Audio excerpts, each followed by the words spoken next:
Yes, good morning to all of you. क्या हाल चाल आप लोगों के? सर हम अच्छे हैं, आप बताइए। मैं भी बहुत अच्छा हूं। तो हमने क्या करना है आज?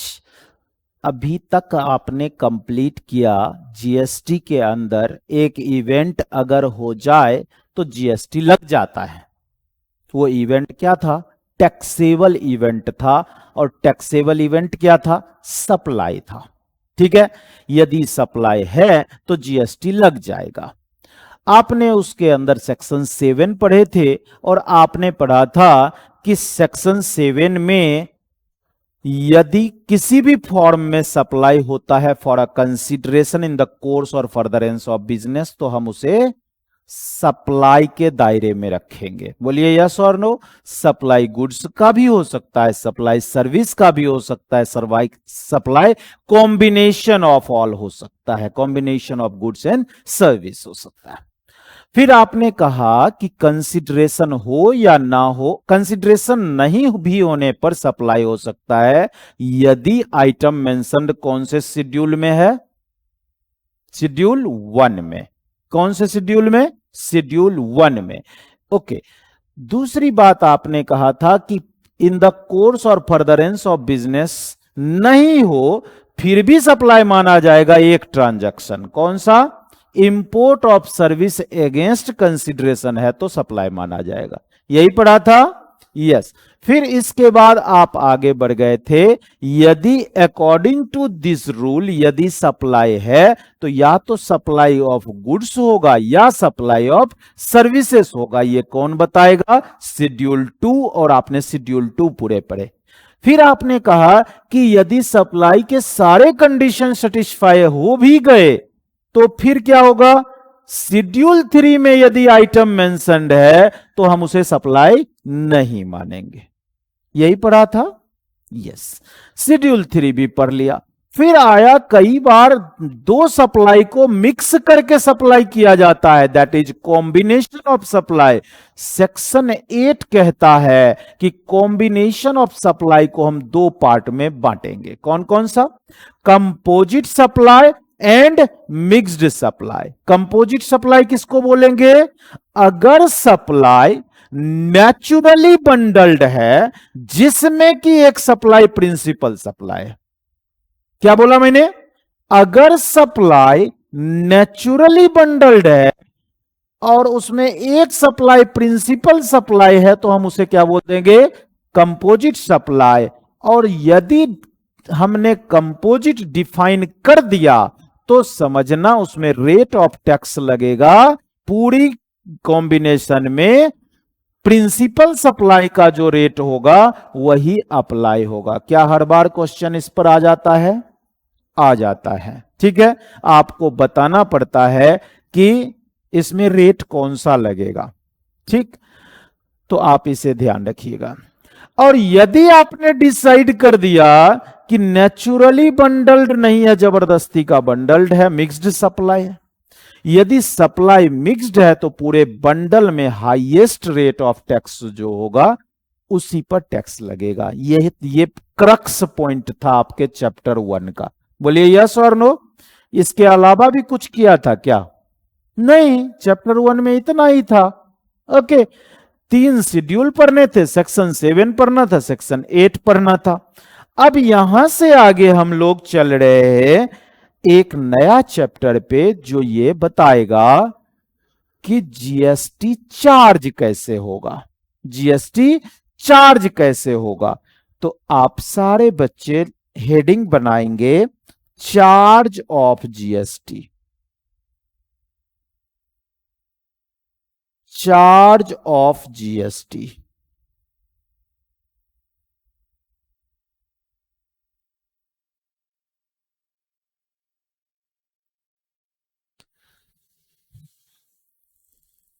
लिखेंगे GST can be charged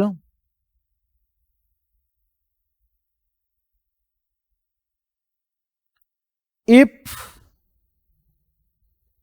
there is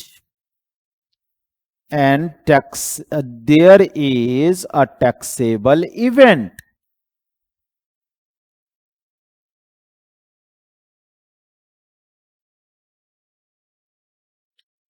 called supply.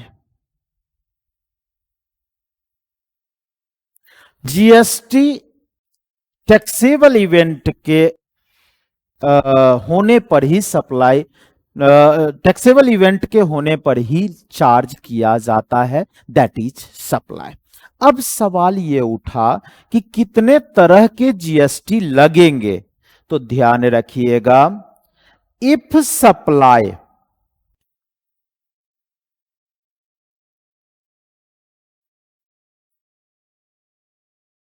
Classified as, मान लीजिए इंटर स्टेट सप्लाई, अगर सप्लाई कैसा हो, इंटर स्टेट सप्लाई आपने क्लासिफाई कर दिया तो उस पर जीएसटी लगेगा आईजीएसटी, ऐसा ही पढ़ना है ना हमें। और यदि सप्लाई इंट्रा स्टेट सप्लाई है तो ऐसे सिनेरियो में हमें लगाना होगा या तो एसजीएसटी, सीजीएसटी, एसजीएसटी, ऐसे लिखेंगे सीजीएसटी एंड एसजीएसटी, और यदि यूनियन टेरिटरी है तो यूटीजीएसटी लगेगा। बोलिए यस और नो? Yes sir. इतनी बातें याद रहेगी सर? ये तो बहुत सिंपल है। अब सवाल ये उठा कि साहब ये तो बता दीजिए कि कोई भी सप्लाई इंटर स्टेट सप्लाई कब कहा जाएगा और इंट्रा स्टेट सप्लाई कब कहा जाएगा। तो सप्लाई इंटर स्टेट होगा, सप्लाई को आप इंटर स्टेट मानेंगे कब? जब आपका place of supply, place of supply and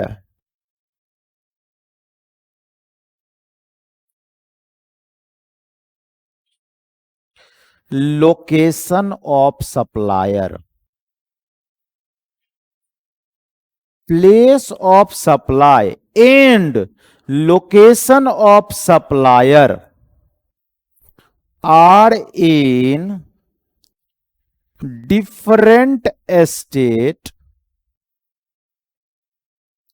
और यूनियन टेरिटरी। अगर डिफरेंट स्टेट या यूनियन टेरिटरी में है तो आप उस सप्लाई को क्या मानेंगे सर? इंटर स्टेट सप्लाई मानेंगे। और इंट्रा स्टेट सप्लाई किसे मानेंगे? सिंपल सी बात है, जब location of supplier, place of supply and location of supplier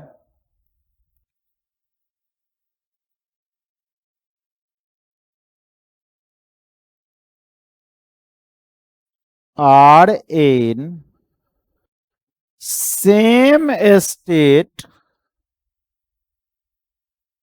कहां हो? आर इन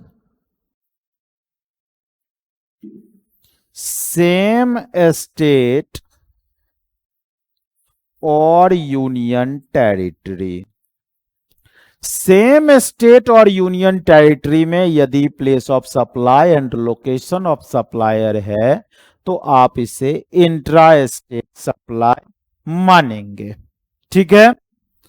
अब सवाल है कि कुछ ऐसे डेफिनीशन हैं जो आपको इस चैप्टर में याद रखने हैं, इंपॉर्टेंट डेफिनीशंस। ठीक है, तो देखिएगा इंपॉर्टेंट डेफिनीशंस में आपको सबसे पहला डेफिनीशन क्या करना है?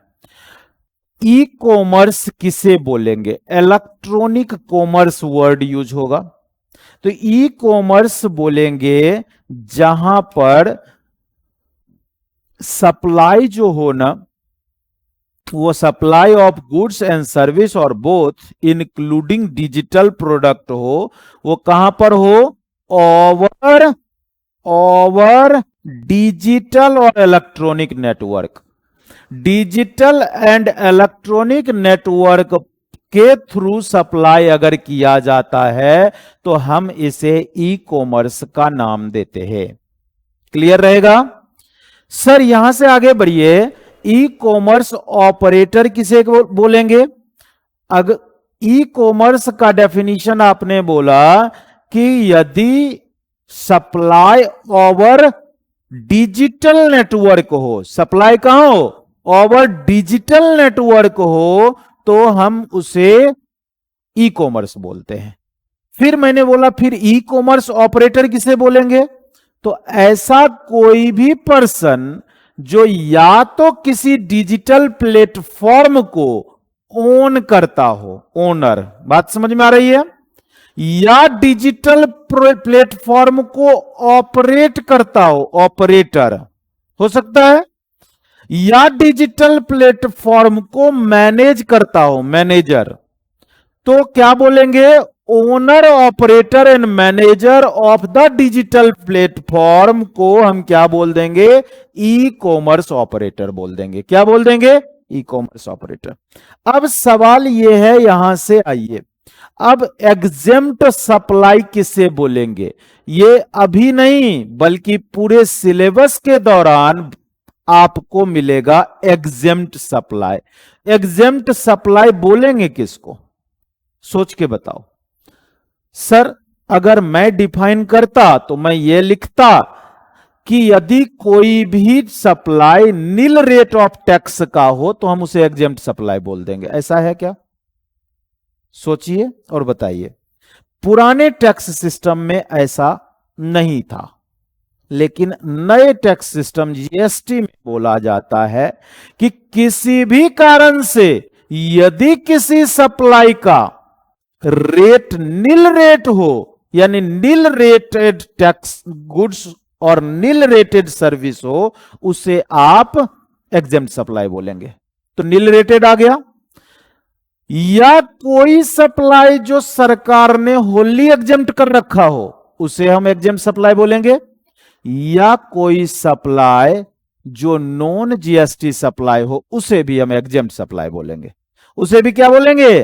एग्जेम्प्ट सप्लाई बोलेंगे। ठीक है, तो इतनी बातें याद रखिएगा। इट मींस एनी गुड्स और सर्विस और both which attract nil rate of tax और which may wholly exempt from tax, wholly exempt from tax, and it includes the non-taxable supply। देखा आपने, मैंने कुछ कुछ इसमें नहीं पढ़े। बोलते टाइम पर मैंने क्या किया? कुछ ऐसे आइटम थे जिसको मैंने पढ़ा नहीं, और आपको सुनने में पूरा सेंटेंस पूरा लगा या नहीं? सेंटेंस पूरा लगा। तो मैंने क्या छोड़ा, देखना जरा, यहां से देखना। मैं पढ़ रहा हूं और रीडिंग का बहुत ही आपको नॉलेज होना जरूरी है, क्योंकि फाइनल के बाद आप लॉ को रीड करने वाले व्यक्ति होंगे। आपको एक बड़ी सी नोटिफिकेशन में काम की 2 लाइन निकालनी है, होता है ना? और सीए बनने के बाद यह काम करना पड़ेगा, सीएमए बनने के बाद आपको यह काम करना पड़ता है। तो इसलिए पढ़ने का तरीका याद रखिएगा। It means supply of any goods और सर्विस और बोथ। अब बोथ के बाद मैं रुका क्यों? बोथ के बाद मैं रुका क्यों? ना तो कोमा है ना फुल स्टॉप है, फिर भी मैं रुक गया। क्योंकि यहां से आगे हमारे दिमाग को एडजस्टमेंट के लिए चाहिए कुछ फीड। ठीक है, क्योंकि ये बातें तो मुझे भी पता है कि जीएसटी के अंदर सप्लाई ऑफ गुड्स होगा या सर्विस होगा या बोथ होगा, तो ये तो कॉमन सेंस था। अब यहां से आगे क्या है? Which attract nil rate of tax और may wholly exempt from tax. May wholly exempt from tax के बाद मैंने यहां से अंडर सेक्शन वगैरह वगैरह एक्ट का नाम भूल गया, मैं छोड़ दिया। क्यों पढ़ना? मैंने पता ही है मैं कौन सा एक्ट पढ़ रहा हूं। ठीक है, तो मैं इसको छोड़ दिया। मैंने बोला we wholly exempt from tax and includes non taxable supply. बात खत्म, क्लियर। तो लॉ की डेफिनेशंस को पढ़ते समय आपको अपनी मीनिंग्स ढूंढने चाहिए कि क्या आप ढूंढ रहे हो। तो अगर मैं आपको यहां पर लिखवाऊं कि exempt supply equal to what, तो आप लिखेंगे nil rated, nil rated plus wholly exempt plus non GST supply, non GST supply, ये हो गया आपका एग्जेम्प्ट सप्लाई। ऐसे लिख लेंगे फॉर्मूला में। अब आइए आगे। एक आता है वर्ड पूरे जीएसटी लॉ के दौरान, एग्रीगेट टर्नओवर। जहां जहां एग्रीगेट टर्नओवर लिखा हुआ मिलेगा उसका मतलब समझना।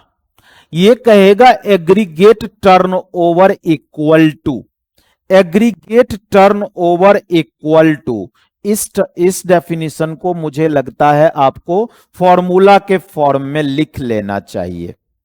एग्रीगेट टर्नओवर इक्वल टू, क्योंकि ये आपको कैलकुलेट करना पड़ेगा।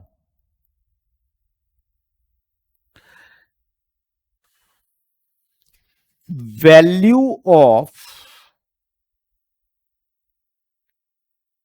All taxable supply, all taxable supply plus कर देंगे value of all exempt supply,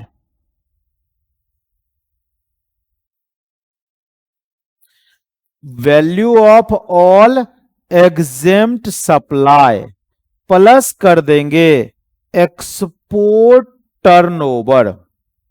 अगर पर्सन का कोई एक्सपोर्ट है ना, उसे भी आप ऐड कर देंगे। इसके बाद आइए, प्लस करना है आपको इंटर एस्टेट सप्लाई। यदि आपको इंटर एस्टेट सप्लाई भी दे रखा है पर्सन का, उसे भी आप ऐड कर देंगे। क्लियर है। इसके बाद क्या ऐड करेंगे sir?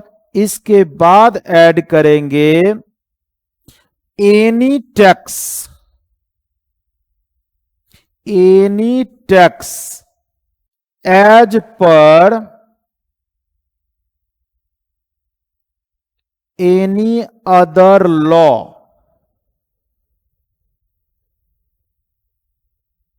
Accept GST. GST law का कोई भी टैक्स छोड़ देंगे, बाकी सारे टैक्स ऐड कर देंगे। ये आपका पूरा का पूरा फॉर्मूला है। ओके, ये कैसे कैलकुलेट करेंगे? पेन बेस कैलकुलेट करेंगे, पेन बेसिस की कैलकुलेशन होगी। एक पेन की पूरा एग्रीगेट टर्नओवर हमेशा निकालना पड़ेगा आपको। ठीक है बच्चे। इतनी बातें करने के साथ एक वर्ड और आएगा, रेसिपिएंट किसे बोलेंगे? बोलिए, रेसिपिएंट किसे बोलेंगे? इसकी चर्चा मैंने फर्स्ट चैप्टर में हल्का सा कर रखा है। मैंने बोला आपको क्या देखना है? रेसिपिएंट ढूंढने के लिए आपको देखना है कंसिडरेशन पेबल है या कंसिडरेशन पेबल नहीं है। क्या देखना है? कंसिडरेशन पेबल है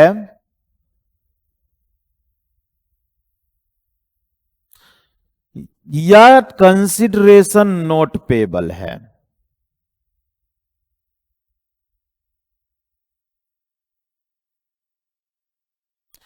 कंसिडरेशन पेबल है तो रेसिपिएंट इक्वल टू होगा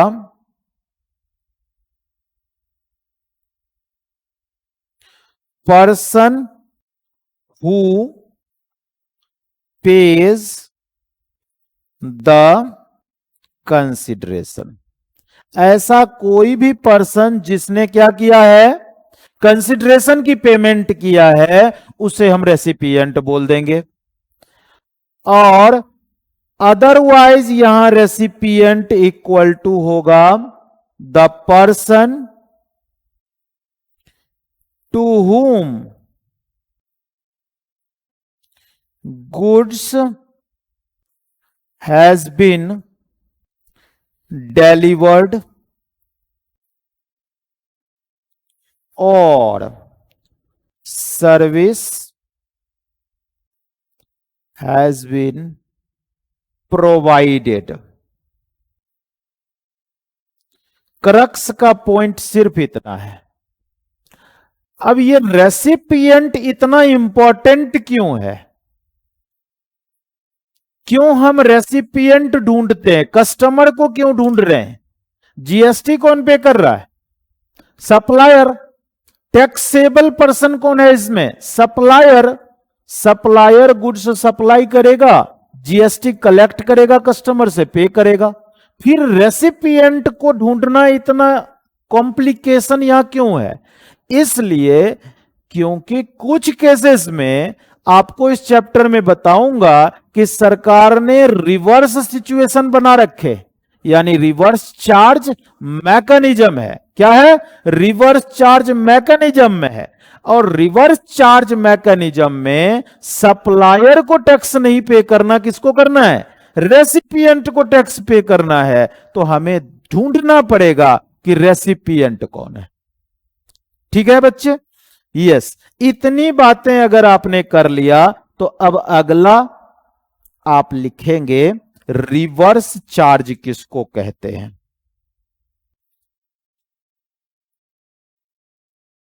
what do you mean by reverse charge? तो आप बोलेंगे it means liability to pay tax. liability to pay tax by recipient instead of supplier। ऐसा बोल सकते हैं। मैं लॉ की लैंग्वेज नहीं लिख रहा हूं, मैं आपकी समझने लायक बातें यहां लिख रहा हूं जिसे आप समझ सकते हैं। ठीक है? तो आपको क्या ध्यान रखना है? Reverse charge means the system of tax in which liability to pay tax by recipient instead of supplier. ऐसे बोल सकते हैं। यस। अब इसके बाद आइए, एक मेन कॉन्सेप्ट है custom frontier of India. Custom frontier of India, इसको अगर मैं बोलूं तो कस्टम फ्रंटियर ऑफ इंडिया का मतलब होता है कस्टम एरिया। क्या होता है ये? कस्टम एरिया, जहां पर क्या होता है, इंपोर्ट करने के बाद गुड्स को स्टोर किया जाता है या गुड्स को क्लियर कराने के लिए रखा जाता है, या फिर एक्सपोर्ट करने के लिए गुड्स को लाया जाता है, फिर वहां से एक्सपोर्ट होता है। ऐसा बोल सकते हैं आप। यस। तो कस्टम एरिया जिसमें कि कस्टम स्टेशन बना होता है। क्या बना होता है? कस्टम स्टेशन भी इंक्लूड होता है, वेयर हाउस भी इंक्लूड होता है, जो कस्टम वेयर हाउस है। कस्टम पढ़ते समय आपको बताऊंगा कि वेयर हाउस भी दो तरह के होते हैं, एक पब्लिक वेयर हाउस, एक प्राइवेट वेयर हाउस। ठीक है? और दोनों कस्टम डेजिग्नेटेड वेयर हाउस होते हैं। तो जो कस्टम डेजिग्नेटेड वेयर हाउस हैं वो सारे के सारे कस्टम एरिया में कवर हो जाते हैं। बात समझ में आ रही है? और जो कस्टम एरिया है उसे कस्टम फ्रंटियर ऑफ इंडिया बोलते हैं। क्या बोलते हैं? Custom frontier of India. इसके बाद आइए नेक्स्ट, एग्रीगेट टर्नओवर आपने कर लिया, रेसिपिएंट कर लिया, रिवर्स चार्ज कर लिया, कस्टम फ्रंटियर ऑफ इंडिया कर लिया। यहां से आगे बढ़ेंगे, non taxable online recipient. Non taxable online recipient का मतलब क्या है? ऐसा पर्सन जो जीएसटी में रजिस्टर्ड नहीं हो और कोई भी ऑनलाइन सर्विस ले रहा हो, ऐसा बोल सकते हैं आप। जैसे मान लो मैंने गोडैडी से अपना डोमेन बुक कराया madan.com, ठीक है, तो मैं गोडैडी को कुछ पेमेंट करूंगा, मैंने ऑनलाइन सर्विस लिए हैं, बोलिए यस और नो।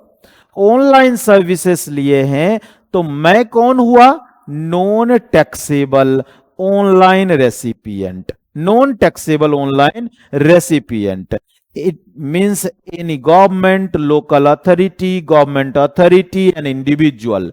तो मैं तो इंडिविजुअल हुआ, सारी की सारी गवर्नमेंट अथॉरिटी जो है ना, वो क्या मानी जाएगी? Non taxable online recipient. Condition क्या है? वो गवर्नमेंट अथॉरिटी जीएसटी में रजिस्टर्ड नहीं हो। अगर रजिस्टर्ड है तब क्या नॉन टैक्सेबल ऑनलाइन रेसिपिएंट उसे मानेंगे? कैसे मानेंगे? मान लीजिए कि कोई गवर्नमेंट डिपार्टमेंट है, अपनी रजिस्ट्रेशन नंबर कोट कर देती है कहीं, तो क्या हम उसे नॉन टैक्सेबल मानेंगे? नहीं मानेंगे, ठीक है।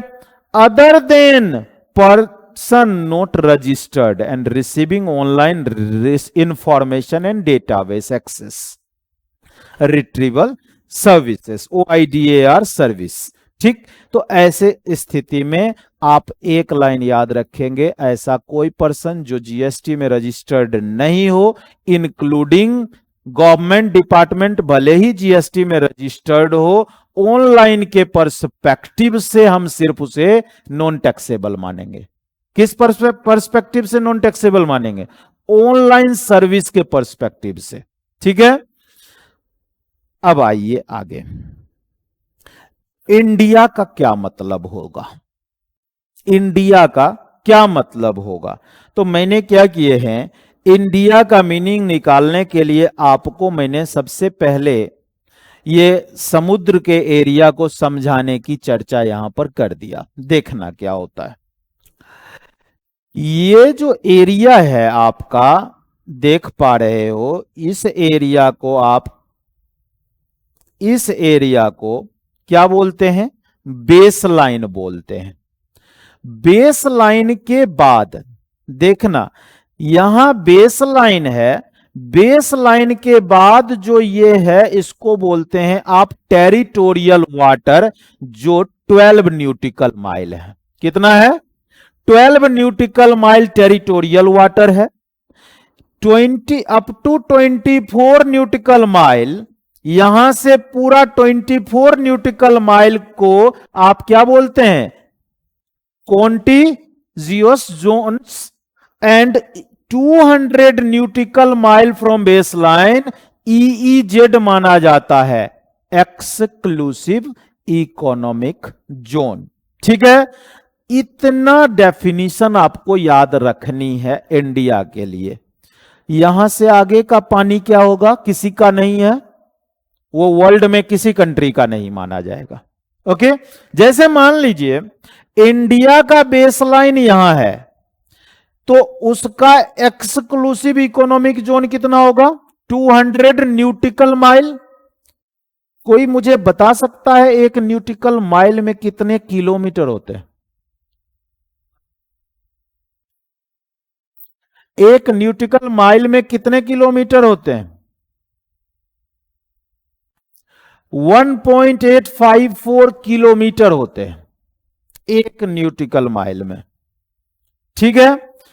अब इसको मल्टीप्लाई कर दो 1.854 के अनुसार, जितना आएगा इतने किलोमीटर समुद्र के बेस लाइन से समुद्र के अंदर इंडिया का एक्सक्लूसिव इकोनॉमिक जोन माना जाएगा, ठीक। अब जरा ध्यान देना, इसका मेन पर्पस क्या है? एक हवाई जहाज आती है, शिप आता है, सॉरी, एक शिप यहां से आता है, और बेटा शिप यहां पर आ गया, एंट्री कहां कर गया? इंडिया में कर गया या नहीं? इसको इंपोर्ट मान लेंगे या नहीं? बोलिए यस और नो। यहीं पर बेच दिया गया, यहीं पर बेच दिया गया। पहले हमने इंपोर्ट किया और फिर यहां सेल कर दिया। अब एक्सपोर्ट मान लेंगे या नहीं? सेल करके ये फिर वापस चला गया, एक्सपोर्ट मान लेंगे या नहीं? तो पहले इंपोर्ट भी हो गया और एक्सपोर्ट भी हो गया, जबकि अभी तक बेस लाइन को टच भी नहीं किया। Are you getting my point? तो क्या यहां सरकार इंपोर्ट ड्यूटी ले लेगी? क्या यहां सरकार एक्सपोर्ट ड्यूटी ले लेगी? ये बातें आपको कस्टम पेमेंट के टाइम पर और समझ में आएगा। जीएसटी के लिए आपको याद रखना है कि आईजीएसटी ऑन इंपोर्ट लगता है, इसलिए मुझे यहां इंडिया का मीनिंग समझाना पड़ा। ठीक है, आईजीएसटी के लिए हमें यह समझाना था। मैंने बोला India means territory of India as per article 1 of the constitution of India, ऐसा ही है ना? यस। इसके बाद बोला इसका टेरिटोरियल वाटर भी इंडिया है। सी बेड यानी कि इस समुद्र के नीचे का एरिया, सब सॉइल एरिया जो है, उसे भी क्या मानेंगे? इंडिया मानेंगे। ओके, अंडरलाइंग सच वाटर। कॉन्टिनेंटल सेल्फ, ये देखिएगा जरा, ये एरिया को कॉन्टिनेंटल सेल्फ बोलते हैं। ठीक है, इधर वाटर है, इस एरिया को कॉन्टिनेंटल सेल्फ बोल देते हैं। लॉ मेकर कहते हैं कॉन्टिनेंटल सेल्फ भी आपका इंडिया है। ईईजेड एक्सक्लूसिव इकोनॉमिक जोन भी इंडिया माना जाएगा। इसके बाद आइए, and the air space above it's territory and territorial water. ठीक है, अब आप एक हवाई जहाज मान लीजिए चल रहा है, यहां से यहां आ गया और यहां से फिर वापस चला गया, इंडिया में एंट्री मानेंगे या नहीं? बोलिए यस और no. Indian water air space use कर लिया उसने, इंडिया में उसका एंट्री मान लेंगे।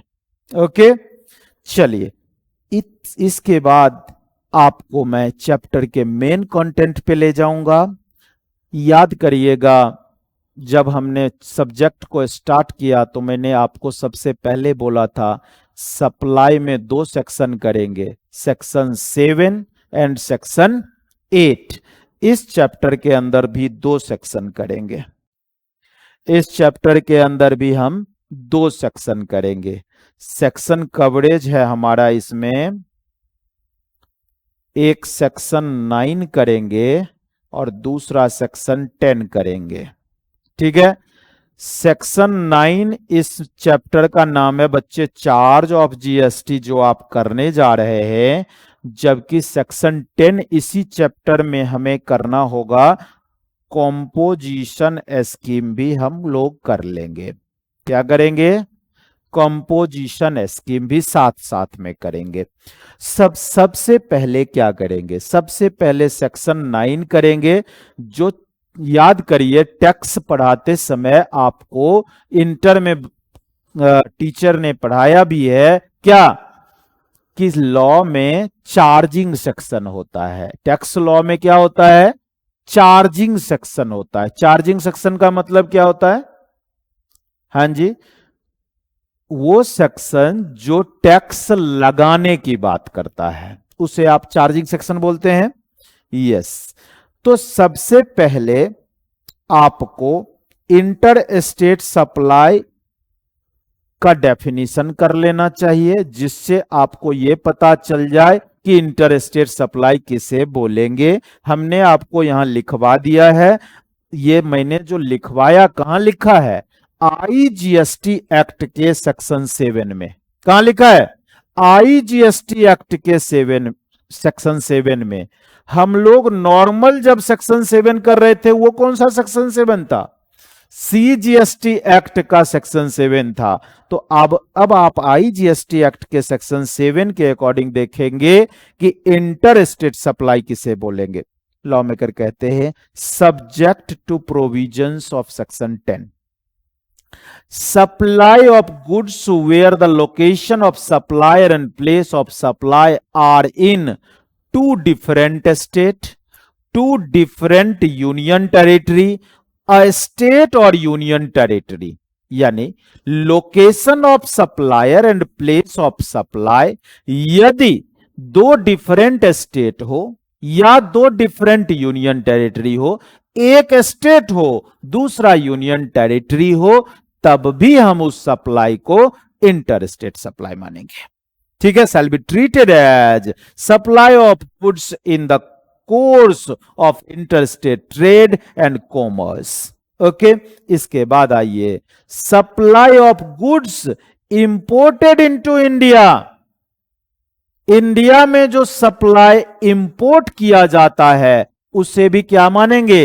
इंटर स्टेट सप्लाई मानेंगे। अगर आपसे इंपोर्ट के बारे में पूछे तो आप उसे हमेशा इंटर स्टेट सप्लाई करेंगे और उस पर लगने वाला टैक्स आईजीएसटी होगा। क्यों किया सरकार ने ऐसा? सोचिए क्यों किया होगा। बिना लॉ लॉजिक के बिना बनता है या ऐसे बन जाता है? लॉजिक पीछे होगा। अब जैसे मान लो ये महाराष्ट्र है, ठीक है, ये इधर महाराष्ट्र है, यहां से समुद्र वाला एरिया है, ठीक। सारे के सारे इंपोर्ट कहां होंगे? महाराष्ट्र में, मुंबई में। अगर मुझे कोई गुड्स दिल्ली लेके आना है तो मैं कहां इंपोर्ट करूंगा? महाराष्ट्र में। महाराष्ट्र को अगर ये यहां से सप्लाई को इंटर स्टेट इंपोर्ट को नहीं मानते तो फिर दिल्ली वाला कहता कि मेरा टैक्स है और महाराष्ट्र की सरकार बोलती मेरा टैक्स है। बात समझ में आ रही है? तो स्टेट के बीच में कॉन्फ्लिक्ट ना हो, सरकार ने इसे इंट्रा स्टेट के दायरे से तो बाहर कर दिया और बोल दिया कि ये सप्लाई जो भी इंपोर्ट होगा, इंपोर्ट ऑफ गुड्स को हम क्या मान लेंगे? इंटर स्टेट सप्लाई मानेंगे। यहां इंपोर्ट ऑफ सर्विस है क्या?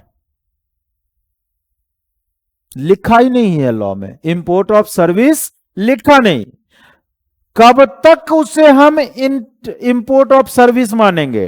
Till they cross the custom frontier of India. अब देखना जरा, कस्टम फ्रंटियर ऑफ इंडिया में मैंने क्या बोला था कि कस्टम स्टेशन आता है, वेयर हाउस आता है, ठीक है, यानी कि कस्टम क्लियरेंस का जो एरिया है वो एरिया को क्रॉस करने के बाद कोई भी गुड्स हमारे होम गुड्स माने जाएंगे। कोई भी गुड्स क्या माने जाएंगे? होम गुड्स माने जाएंगे, यानी कि इंडियन गुड्स मान लिए जाएंगे। लेकिन जब तक कस्टम एरिया में है तब तक वो गुड्स हमारे पहुंच से बाहर है। यानी कि कस्टम एरिया में यदि कोई भी इंपोर्ट होगा तो उसे हम आईजीएसटी मानेंगे, इंपोर्ट मानेंगे आईजीएसटी एक्ट के अंदर, ठीक है। और उस सप्लाई को क्या मानेंगे? इंटर स्टेट सप्लाई मानेंगे। इतनी बातें क्लियर? अब इसके बाद उठाइए, subject to provisions of section 12, supply of service क्या होगा? तो यहां भी इसने यही बोला, अगर location of supplier and place of supply to different state, to different union territory and one state one union territory हो तो हम इसे इंटर स्टेट सप्लाई मानेंगे। और यदि इंपोर्ट होता है किसी आउटसाइड इंडिया से किसी टेरिटरी ऑफ इंडिया में तो हम उसे भी इंटर स्टेट सप्लाई मानेंगे। यानी कि दोनों डेफिनेशन में कोई फर्क नहीं है।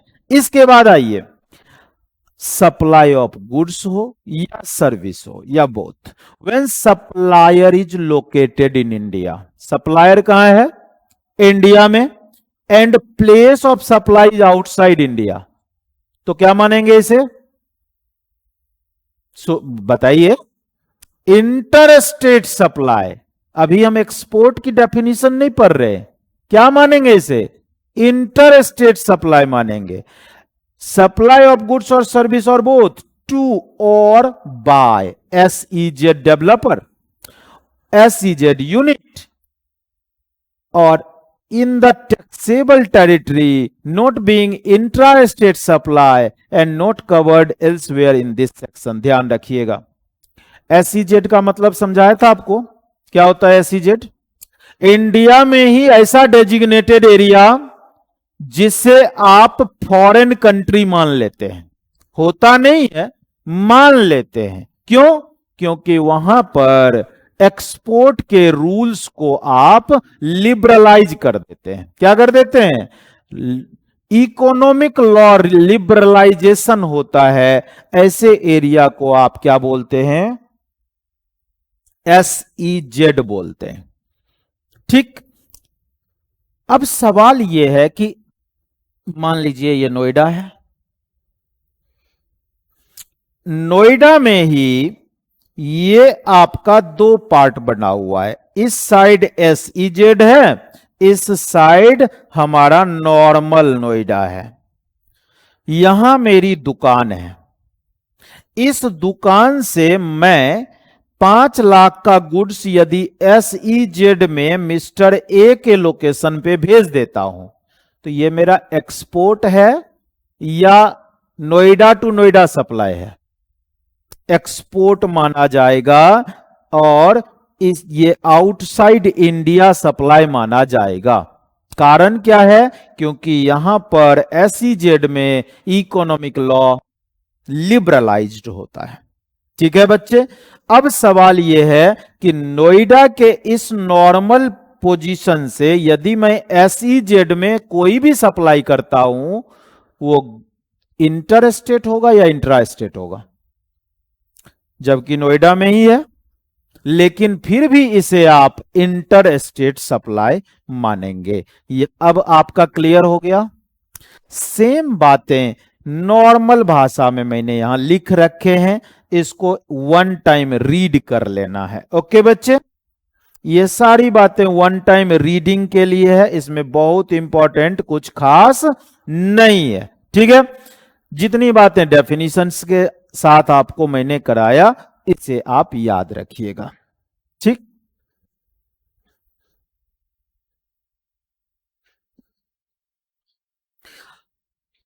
अब एक बात आई, सप्लाई ऑफ गुड्स और सर्विसेज और बोथ जब एसईजेड में होगा उसे आपने इंटर स्टेट बोला, तो क्या जीरो रेटेड सप्लाई भी माना जाएगा?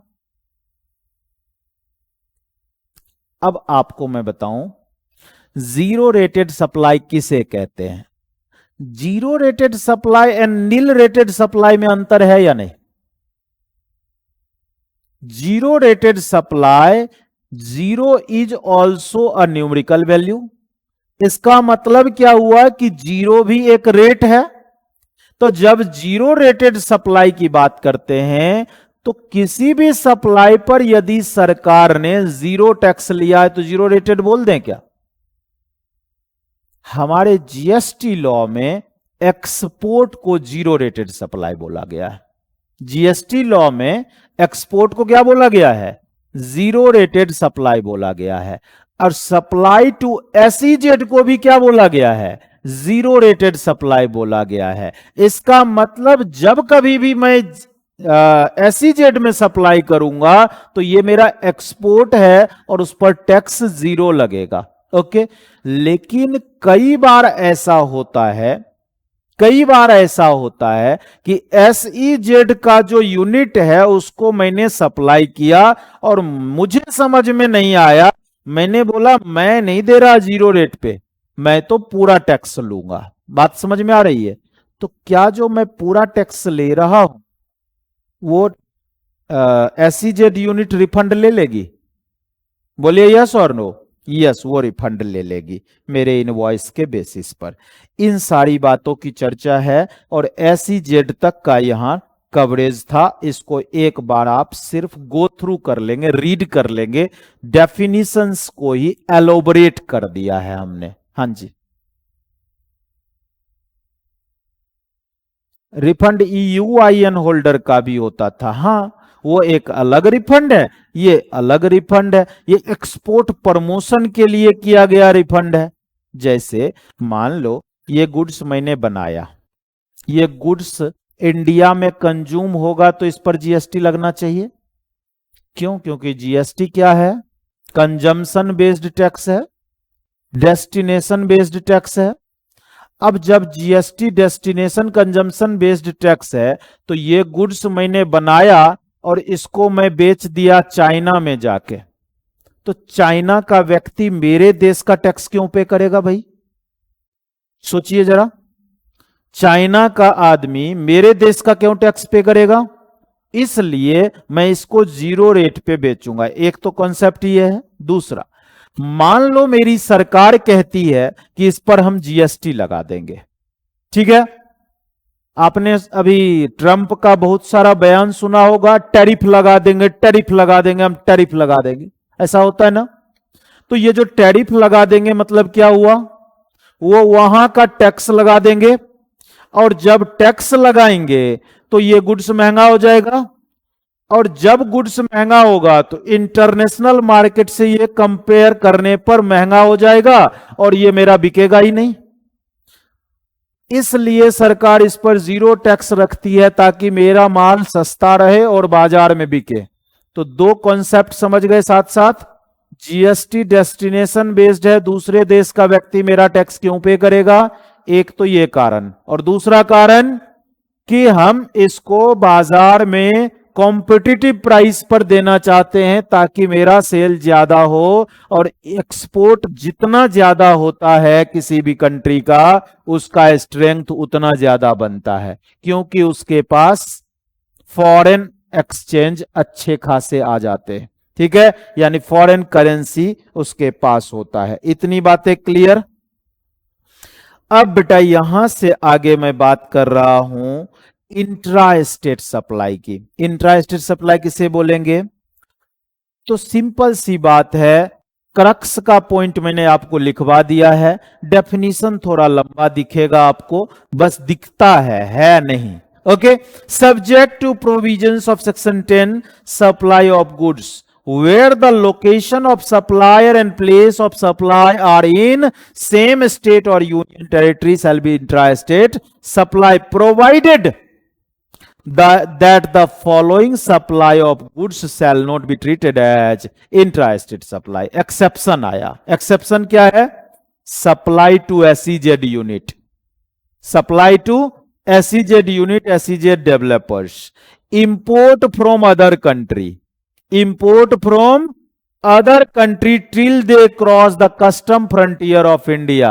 ठीक है, इसका मतलब ध्यान देना, ये कस्टम फ्रंटियर ऑफ इंडिया का एरिया है। मैंने कोई इंपोर्ट किया माल, यहां पर मैंने स्टोर कर दिया, ओके, और मेरे पास ए लिमिटेड का ऑर्डर आया, और ए लिमिटेड ने बोला कि मुझे अपना गुड्स दे जो तुमने इंपोर्ट किया है, क्योंकि मेरे पास श्रीलंका का ऑर्डर है। तो मुझे उसने ऑर्डर दिया, मैंने उसे बोला वेयर हाउस में गुड्स पड़ा है, आप कस्टम एरिया से ही उठाओ और यहीं से एक्सपोर्ट कर दो तुम श्रीलंका। ऐसा पॉसिबल है? सवाल यह है कि जब ये इंपोर्ट हुआ तो आईजीएसटी लगा, जब ये एक्सपोर्ट हुआ तो जीरो रेटेड पे हो गया। बात समझ में आ रही है? तो जो व्यक्ति मुझसे खरीदा वो जो आईजीएसटी पे करेगा वो रिफंड ले लेगा। क्या करेगा? ड्यूटी ड्रॉबैक उसे बोलते हैं प्यार से, ओके, तो वो क्या करेगा? रिफंड ले लेगा। सवाल यह है कि क्या यहां पर महाराष्ट्र गवर्नमेंट ये कह सकती है कि ये वाला टैक्स मुझे दे दो? नहीं कह सकती है। तो पूरे कॉन्सेप्ट को आप समझेंगे कि इसके पीछे का लॉजिक क्या है कि इसे इंट्रा स्टेट सप्लाई नहीं माना गया, जबकि मामला तो मुंबई का था। मुंबई के इस वेयर हाउस में मैंने गुड्स मंगाया और यहीं से बेच दिया, लेकिन सिंस ये कस्टम फ्रंटियर ऑफ इंडिया के अंदर की एक्टिविटी है, इसलिए इसे आप इंट्रा स्टेट सप्लाई नहीं मानेंगे। क्लियर है बच्चे? Yes. And supply made to a tourist जो कि इंडिया घूमने आया है। ठीक है, अब कोई भी टूरिस्ट इंडिया घूमने आया है और कोई दुकान से माल खरीदेगा तो उसे इंट्रा स्टेट सप्लाई नहीं मानेंगे। क्या मानेंगे? इंटर स्टेट सप्लाई मानेंगे। प्रैक्टिकल प्रॉब्लम बताओ क्या होगा यहां? सोचिए। सप्लायर परेशान हो जाएगा यदि वो टूरिस्ट को माल बेचेगा और आईजीएसटी का बिल काटेगा। लॉ कहता है कि यदि आपने किसी टूरिस्ट को माल बेचे हैं, ठीक है, तो ऐसे सिनेरियो में वो सप्लाई आईजीएसटी में दिखा के फाइल करो। बात समझ में आई? नॉर्मली कोई भी सीए या कोई भी प्रोफेशनल ऐसा करवाता नहीं है अपने क्लाइंट से। करवाता है क्या? क्यों? क्या उसे B2C सप्लाई दिखा देता है और इंट्रा स्टेट दिखा के फाइल कर देता है। ऐसा ही होता है ना? यस, प्रैक्टिकली ऐसा ही होता है, लेकिन थ्योरी में आप याद रखेंगे कि सप्लाई टू अ टूरिस्ट जो होगा वो हमेशा आईजीएसटी को अट्रैक्ट करेगा, इंट्रा स्टेट सप्लाई के दायरे से बाहर है। क्लियर है? यस। अब आगे बढ़िएगा। Subject to provisions of section 12, supply of service where the location of supplier and place of supply are in same state. यहां भी सेम है, ठीक। यहां भी प्रोविजो है, intra state supply of service shall not include supply of service to और by SEZ unit and SEZ developers.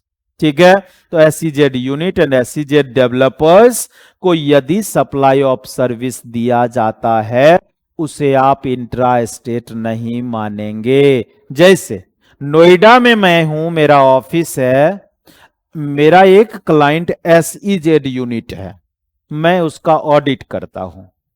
मुझे बताओ, मैं SEZ यूनिट क्लाइंट का ऑडिट करता हूं, मैं ऑडिट फीस में GST चार्ज करूं या नहीं करूं? सोच के बताना। मैं GST चार्ज करूं या नहीं करूं? बच्चे कह रहे हैं करना पड़ेगा। क्या SEZ आउटसाइड इंडिया नहीं है?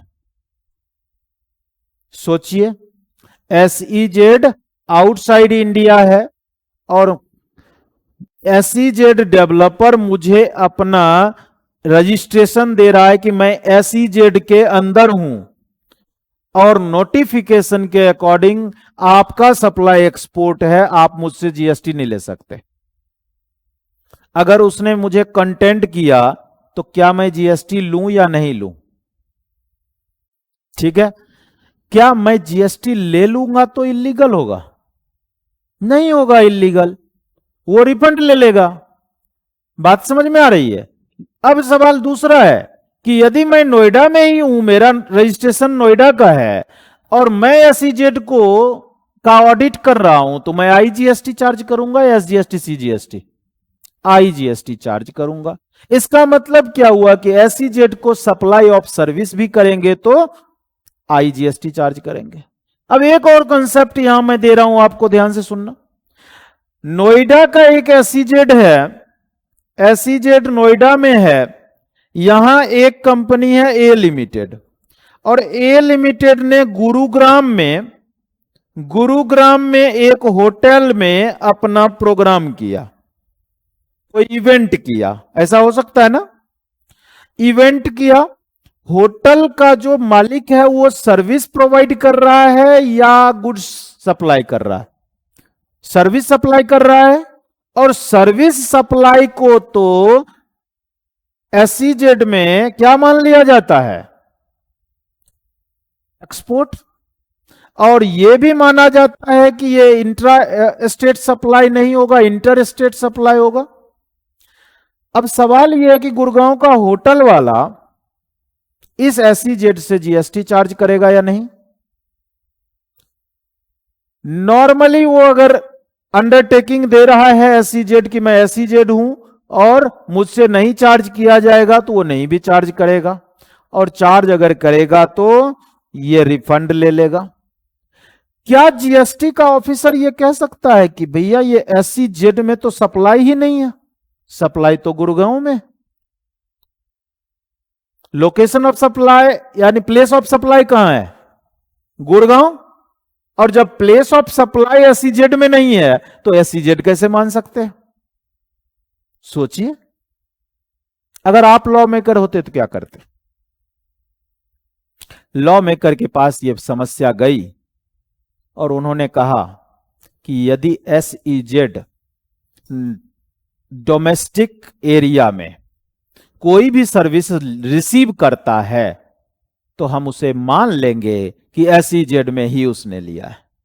ठीक है, और उसे मानते हुए फिर फाइनली बताया गया कि सप्लाई इंटर स्टेट होगा और SEZ को ही सप्लाई माना जाएगा, क्योंकि इस पर तो नोटिस आ जाएंगे होटल वाले को अगर इसने नहीं लिया GST तो।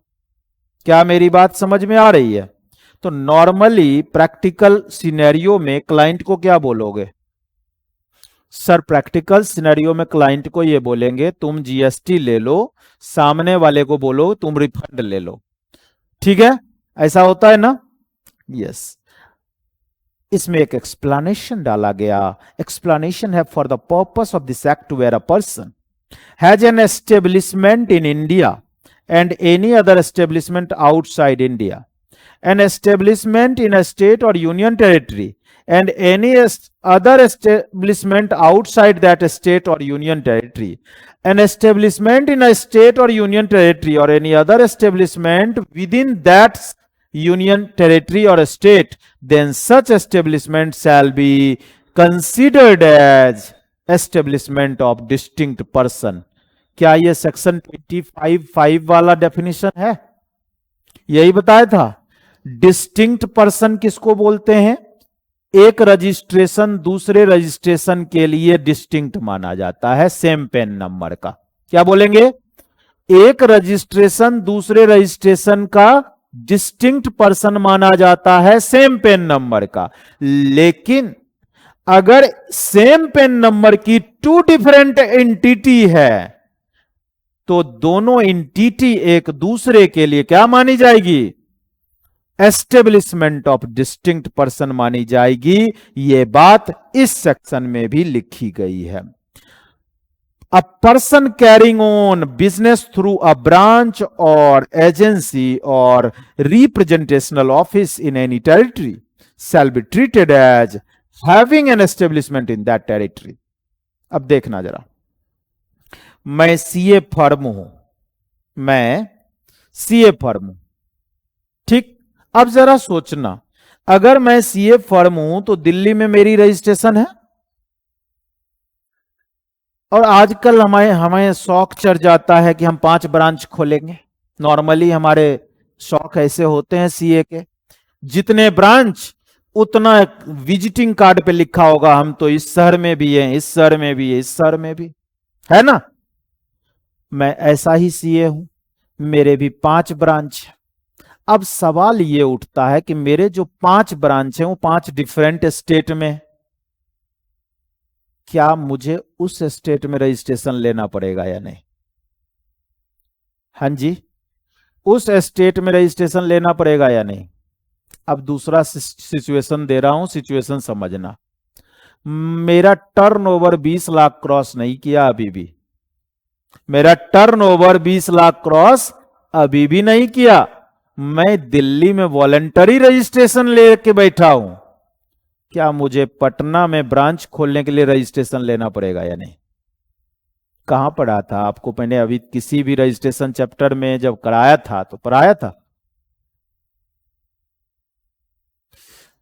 यस, मैंने बताया था कि यदि एक बार वॉलंटरी रजिस्ट्रेशन आपने ले लिया तो आपके ऊपर GST लॉ वैसे ही अप्लाई होगा जैसे एक नॉर्मल रजिस्टर्ड पर्सन के ऊपर होता है।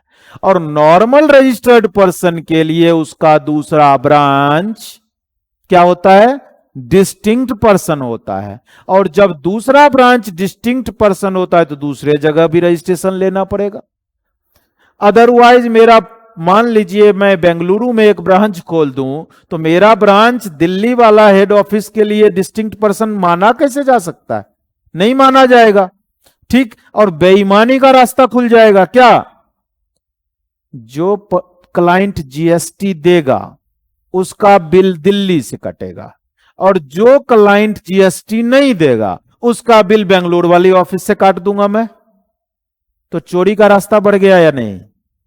इसलिए सरकार ने बोला नहीं साहब, अगर आपने रजिस्ट्रेशन ले लिया तो जब भी ब्रांच या एजेंसी खोलोगे तो आपका वो एस्टेब्लिशमेंट उस टेरिटरी में माना जाएगा, और जब माना जाएगा तो रजिस्ट्रेशन भी लेना पड़ेगा। क्लियर है?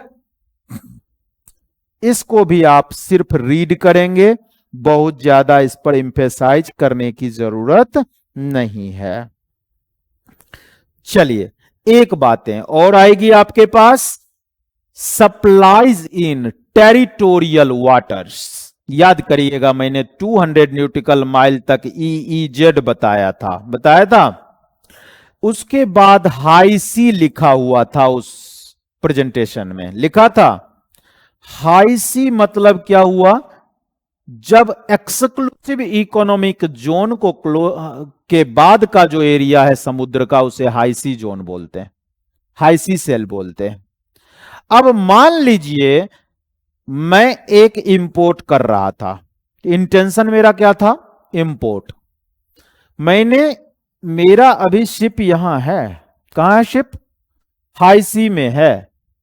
मुझे एक श्रीलंका से कस्टमर ने कॉल किया कि मुझे गुड्स चाहिए, क्वांटिटी भी उसने उससे ज्यादा मांगी जितना मेरे शिप में है, तो मैं क्या बोलूंगा उसको, अभी मेरा शिप हाई सी में है, प्रोसीजरल पार्ट को ना फॉलो करते हुए मैं डॉक्यूमेंट ट्रांसफर कर देता हूं आपके नाम। क्या कर देता हूं, डॉक्यूमेंट ट्रांसफर कर देता हूं, और शिप को यह डायरेक्शन दे देता हूं कि वो वहीं से श्रीलंका का रास्ता पकड़ ले। ऐसा भी हो सकता है, बोलिए यस और नो। तो ऐसे सिचुएशन को हम बोलते हैं बच्चे हाई सी सेल। ठीक है, अब हाई सी सेल जब होगा तो जीएसटी का क्या इंप्लीकेशन होगा, सोचिए। बच्चे ने कहा जीएसटी एप्लीकेबल नहीं होगा, पढ़िएगा जरा, notwithstanding anything contained in this act. कानून में कहां क्या लिखा है भूल जाओ, भूल गए। कहता है मैं जो बताता हूं वो सुनो, where the location of supplier is in territorial water, यानी कहां आ गए आप, EEZ में। The location of such supplier और where the place of supply is in territorial water, the place of supply shall be for the purpose of this act be deemed to be in the coastal state or union territory where the nearest point of appropriate baseline is located। याद करिए, ये definition मैंने एक बार कराया हुआ है, ठीक है, एक बार मैंने और कराया हुआ है। इसको क्या बताया था, मैंने कहा ये गुजरात है, महाराष्ट्र है, याद हो तो, और एक साइड गुजरात है, एक साइड गुजरात है, और समुद्र ऐसे है, समुद्र का एरिया ये वाला है, पानी ऐसे। अब कोई भी ट्रांजैक्शन मान लो 5 किलोमीटर इस बेसलाइन से यहां पर हो रहा है, और 9 किलोमीटर इस बेसलाइन से, गुजरात बेसलाइन से हो रहा है। गुजरात सरकार कहेगी मेरे यहां रजिस्ट्रेशन ले लो, महाराष्ट्र सरकार कहेगी मेरे यहां रजिस्ट्रेशन ले लो, हो सकता है। अब ये कॉन्फ्लिक्ट ना हो, इसके लिए लॉ मेकर क्या करेंगे, लॉ मेकर ने बोला कि बेस लाइन से नियरेस्ट पॉइंट किसका है, तो बोला महाराष्ट्र का है, तो ये पर्सन कहां रजिस्ट्रेशन लेगा, महाराष्ट्र में लेगा। इसका प्लेस ऑफ सप्लाई यदि मान लो कि हाई सी सेल मान लो यहां हो गया EEZ में, तो इंपोर्ट कहां मानी जाएगी, EEZ में। तो सवाल यह है कि रजिस्ट्रेशन इस पर्सन का कहां होगा, महाराष्ट्र में, तो महाराष्ट्र में इंपोर्टेड माना जाएगा या नहीं, सोचिए और बताइए, महाराष्ट्र में इंपोर्टेड माना जाएगा।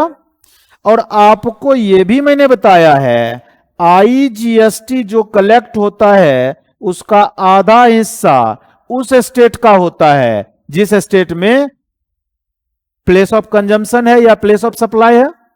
और इस केस में जब नियरेस्ट पॉइंट महाराष्ट्र है तो महाराष्ट्र ही प्लेस ऑफ सप्लाई मानी जाएगी।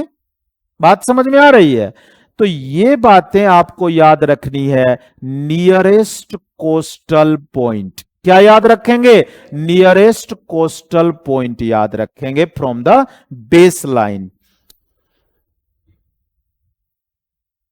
हाई सी में तो कुछ होगा ही नहीं क्योंकि वो डॉक्यूमेंट ट्रांसफर है और इंडिया आया ही नहीं। ओके, ये तब होगा जब इंडिया में गुड्स एंटर कर जाएगा, ईईजेड में आ जाएगा।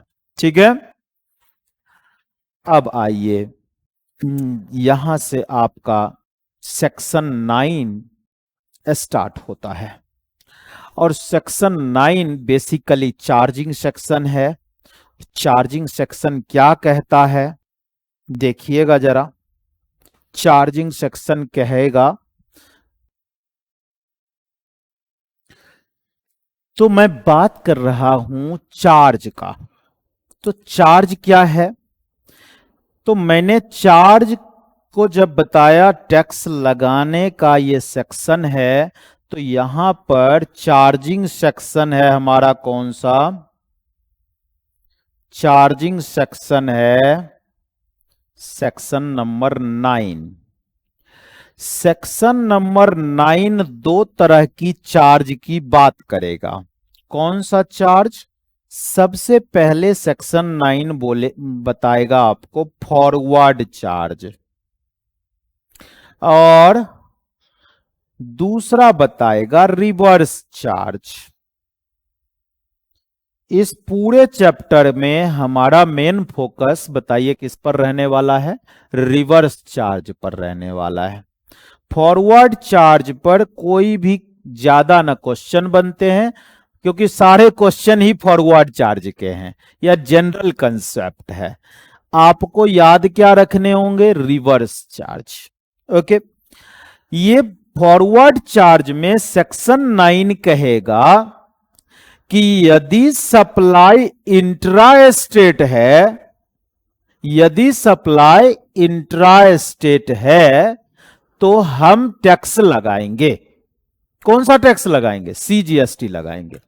इसका मतलब क्या है कि सेक्शन 9 सीजीएसटी लगाने की बात करेगा। क्या सेक्शन 9 ऑफ सीजीएसटी एक्ट में एसजीएसटी लगाने की चर्चा होगी या नहीं होगी? नहीं होगी। क्यों? क्योंकि वो रिस्पेक्टिव स्टेट के लॉ में लिखा होगा। SGST act of Haryana, SGST act of Delhi, SGST act of Bihar, हर एक स्टेट का अलग अलग एसजीएसटी एक्ट है जो सीजीएसटी एक्ट का ही कॉपी है। क्या है? यहां के सेक्शन 9 में अगर लिखा है कि हम इस तरह के इंट्रा स्टेट सप्लाई पर क्या चार्ज करेंगे? सीजीएसटी चार्ज करेंगे, तो वो क्या कहेंगे? हम इंट्रा स्टेट सप्लाई पर एसजीएसटी चार्ज करेंगे। बात समझ में आ रही है? बाकी सेम वर्डिंग रहने वाली है। ओके, तो देखिएगा जरा, इसकी वर्डिंग्स पहले पढ़ते हैं, उसके बाद फिर आपको एनालाइज करवा देंगे। देखिए, लॉ कहता है subject to provisions of subsection 2, कहता है 2 को बाद में देखना, पहले देख लो। There shall be levied a tax called, बताओ कौन सा टैक्स? सेंट्रल। कौन सा टैक्स? सेंट्रल। Central GST. तो मैं इसे प्यार से क्या बोलता हूं? सीजीएसटी। बोलिए यस और नो। सेंट्रल जीएसटी किस पर लगेगा? On all intra state supply of goods और सर्विस और बोथ। एक्सेप्शन दिया क्या? On the supply of alcoholic liquor. क्यों ये एक्सेप्शन क्यों लिखना पड़ा? क्योंकि कॉन्स्टिट्यूशन में ही लिखा है कि जीएसटी एल्कोहलिक लिकर पे लग ही नहीं सकता, यानी जीएसटी के दायरे से एल्कोहलिक लिकर बाहर है, इसलिए लॉ मेकर ने यहां एक्सेप्शन में दिया। For human consumptions and undenatured extra neutral alcohol और rectified spirit used for manufacture of alcoholic liquor for human consumption.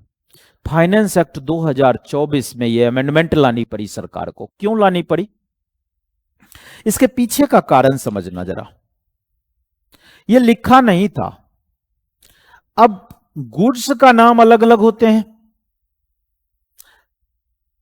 कुछ स्टेट्स में जीएसटी के ऑफिसर ने बोला क्योंकि ये अल्कोहल है और रेक्टिफाइड एस्प्रिट है, डायरेक्टली ये कंज्यूम नहीं की जाती है, इसलिए इस पर जीएसटी लगेगा। अल्कोहलिक लीकर तो है ही नहीं, और जब अल्कोहलिक लीकर नहीं है तो ये जीएसटी के दायरे में है, इसलिए इस पर जीएसटी लगेगा। बड़े सारे नोटिस इशू हो गए। जो सप्लायर था वो ये कह रहा था क्योंकि ये alcoholic liquor and rectified Esprit use हो रहा है for manufacture of alcohol for human consumption, इसलिए इस पर टैक्स जीएसटी लगना नहीं चाहिए, ये अल्कोहलिक लीकर के दायरे में ही आना चाहिए। दोनों में कॉन्फ्लिक्ट बहुत ज्यादा बढ़ रही थी। मामला कोर्ट में जाता तो कोर्ट क्या करता?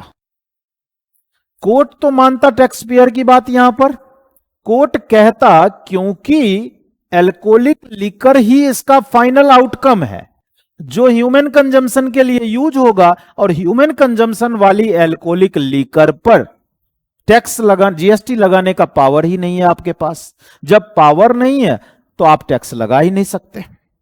ठीक, अब देखना जरा, मैं इस तरह का सप्लायर हूं, न्यूट्रल अल्कोहल बनाता हूं या रेक्टिफाइड स्पिरिट बनाता हूं जिससे अल्कोहलिक लिकर बनेगा।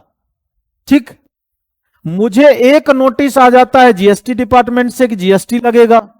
मैंने मान लिया बात, ठीक है जीएसटी में आज रजिस्ट्रेशन ले लेता हूं।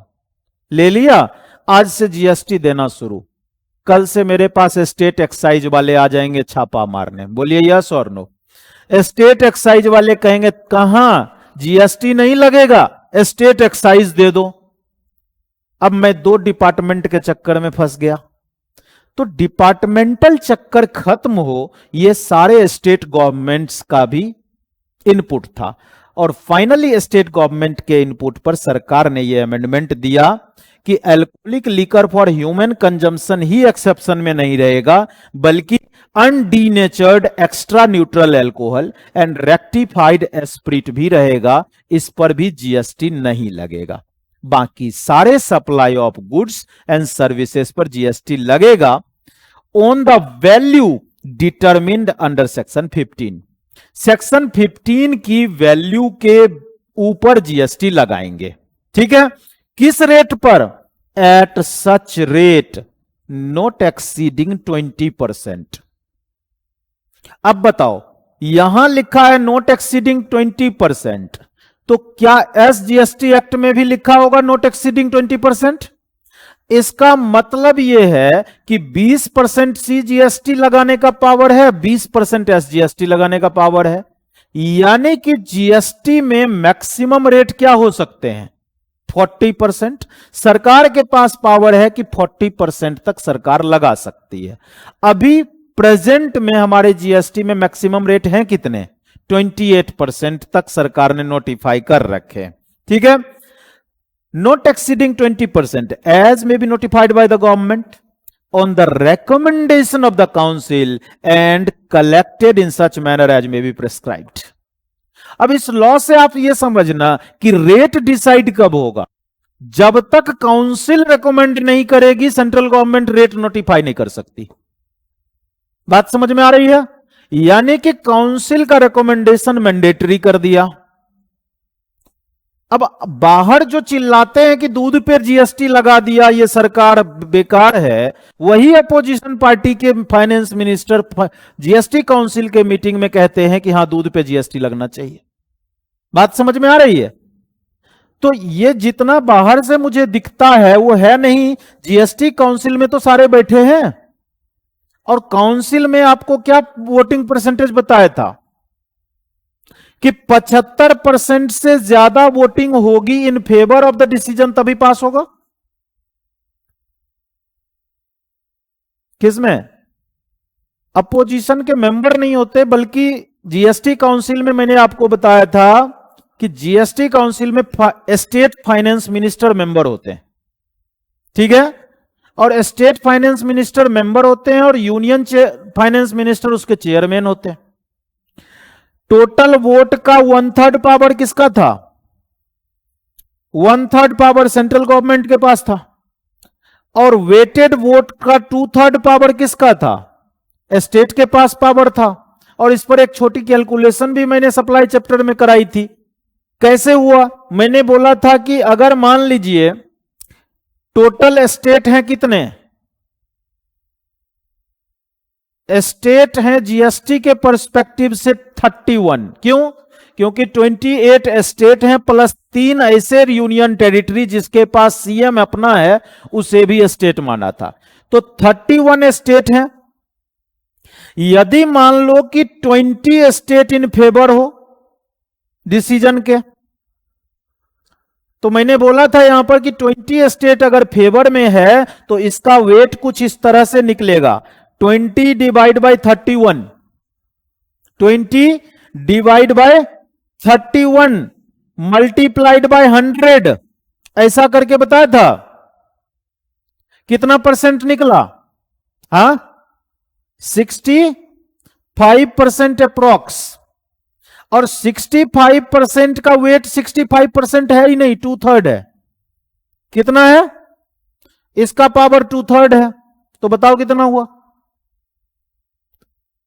43% ही स्टेट हो गया। और अगर सेंट्रल ने प्रपोजल दिया तो 33 उसका है। तो बताइए कितना हुआ? 76% होते, यानी 75% को क्रॉस कर गया, प्रपोजल पास। अब अगर 20 के जगह 20 नहीं बल्कि 19 स्टेट इन फेवर होता तो क्या होता? तो फिर वो प्रपोजल रिजेक्ट हो जाता। इसका मतलब यह है कि अगर ये 20 स्टेट में, 20 के 20 स्टेट में अगर मान लीजिए एक पार्टी की सरकार हो जो सेंट्रल गवर्नमेंट में पावर में हो, तभी तो पास होगा। अगर 19 स्टेट में होगा तब क्या होगा?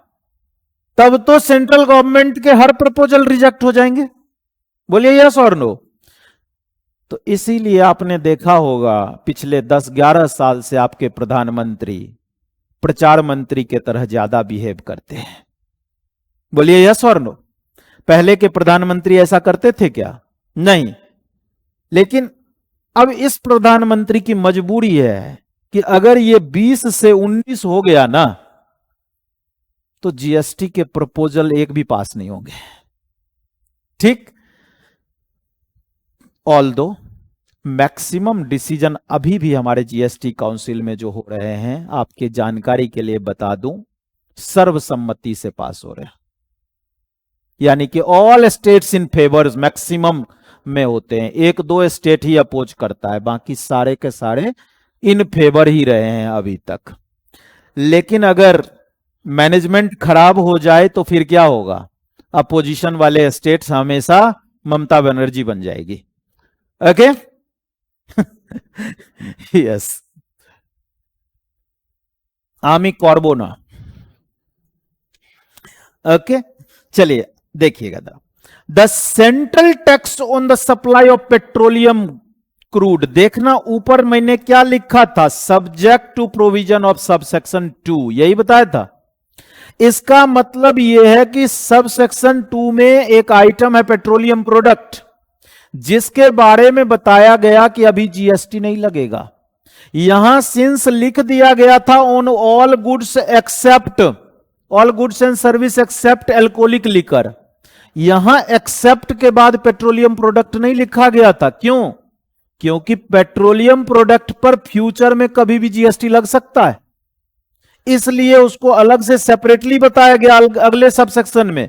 Petroleum crude, high speed diesel motor spirit, जिसे आप पेट्रोल कहते हैं, natural gas, aviation turbine fuel shall be levied with effect from, बताओ किस डेट से? द डेट एज में B notified by the government on recommendation of the council. बात समझ में आई हो तो बताइए। क्लियर? कहता है जिस दिन रेकमेंड करेगी उस दिन से लागू हो जाएगा। तब तक क्या होगा? No GST. तो जब जीएसटी नहीं होगा तो कौन सा टैक्स? पुराना वाला। ठीक है, एक्साइज एंड वैट लगता रहेगा। आगे बढ़िए। द गवर्नमेंट में on the recommendation of council by notification specify category of supply of goods और सर्विस और both the tax on which shall be paid on reverse charge. Reverse charge का meaning अभी समझाया था। ठीक, कहता है सरकार नोटिफिकेशन निकालेगी और बताएगी कि कौन से गुड्स और कौन से सर्विस पर टैक्स रिवर्स चार्ज में लगेगा। रिवर्स चार्ज में अगर सरकार ने नोटिफाई कर दिया तो टैक्स कौन पे करेगा? रेसिपिएंट पे करेगा। Reverse charge basis by the recipient of such goods और सर्विस और both and all the provision of the act shall apply as on the supplier. बात समझ में आ रही है?